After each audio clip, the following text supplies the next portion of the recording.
અલ્યા સાંભળો ને. હા બોલ. અલ્યા મારું એક કામ કરશો તમે? અલે એક નહીં ગાંડી 10 કરીશ. બોલ ને બકા શું કામ છે? અરે બાજુવાળા આલિયા ભાભી ત્યાંથી મને એક લિપસ્ટિક લાવી આપો ને યાર. મારી બધી લિપસ્ટિક છે ને ખતમ થઈ ગઈ છે.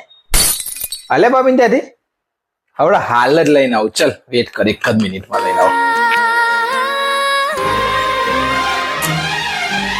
અરે શું થયું, ના લાયા? અરે લાવ્યો યાર, એમને એવું કીધું કે મારા ઘરે 3 લિપસ્ટિક છે, તો પેલા બતાવી આવો કે કઈ લાવું, પછી લઈને આવું. તો બતાવો. જો એડી આ 3 છે એમના ઘરે. અરે એક મિનિટ હા.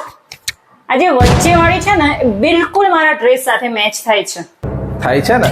હા એ લઈ આવજો. ઓકે હું લઈ આવું. ચાલ એ લઈ આવું. એ ભાઈ બચી ગયો.